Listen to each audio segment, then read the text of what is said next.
Michael Lombardi is back here with us to take a trip around the coaching carousel.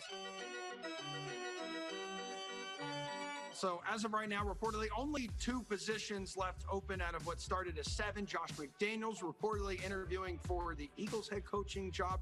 How would he fit in Philadelphia? Well, I think Josh is one of the top coaches available in any coaching search. You know, he's got great ability to command an offense, to understand how to play complementary football, to run an organization. And I think he's developed over time and he's grown as a coach. So I think for Josh, more than anything, it's got to be the right fit for him. You know, jobs are two-way streets, right? You got to be able to have the right job fit the right person. And when that happens, I think Josh will be a great head coach. I don't know the situation in Philly. Does it fit for him as well? We'll have to see. The reports are the interview lasted like most of Sunday. We're talking like almost 12 hours. Can you imagine sitting through an interview that long? Yeah, I think that's, if you're going to hire somebody to run a $1 billion industry or $2 billion or $3 billion, I think you better spend significant time to understand what you're getting into and what he's all about. So I'm actually surprised they don't last 2 or 3 days. Yeah. What are the chances you think they had the divisional round games on throughout the interview? I don't know. I think you got to focus and concentrate. Not many people can multitask like you can, Emerson. I see you. I see how you do it. Let's go to Houston now. How difficult do you think it's going to be for them to find a new head coach with a disgruntled superstar quarterback like Deshaun Watson?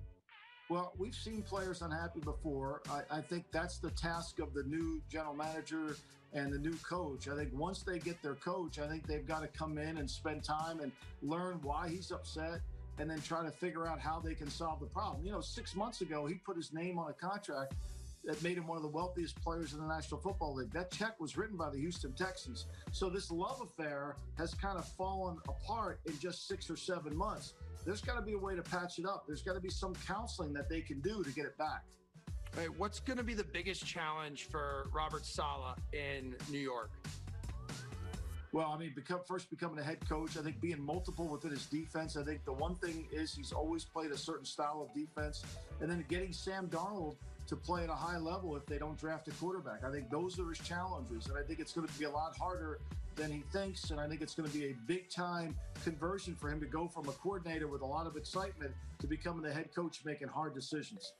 All right, let's go down now to Jacksonville. You were the first to report that Urban Meyer was going to sign the deal and become the next head coach of the Jaguars. You're looking at the first overall pick. They have a boatload of picks in this year's draft. They have the most cap space. How long until Urban Meyer turns the Jaguars into contenders?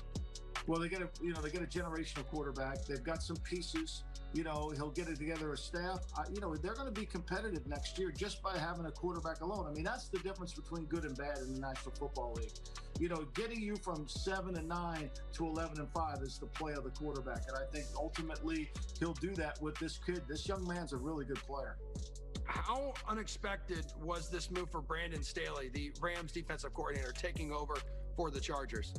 I mean, 2016, he was calling defenses for John Carroll in Cleveland. I mean, and now he's the head coach of the Los Angeles Chargers. I mean, that's a huge rise. That's fairly quick. But look, you know, being in the right place at the right time, I think the Chargers really wanted to keep their offensive staff intact, and this allowed them to do it. And he was in the same town that they were, coaching the defense to a really high level.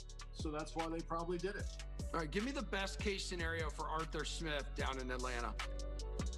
Arthur Smith's best case scenario is he gets another good year out of Matt Ryan. They find a running back that he can really pound the rock with a little bit. It's not Todd Gurley. And then they draft a quarterback in the first round for him to groom down the road. And I get that Dan Campbell may not be the most popular pick in Detroit, but what makes him the right one? Well, I think they've got a coach who could coach offense, defense, the kicking game. They hired a head coach. I know that's rare in the NFL, but I think they hired somebody who's going to oversee the whole football operation and get coaches in place and coach the coaches. Michael Lombardi, I've enjoyed spending a lot of time with you today. Thank you. Me too. Thank you so much, Emerson.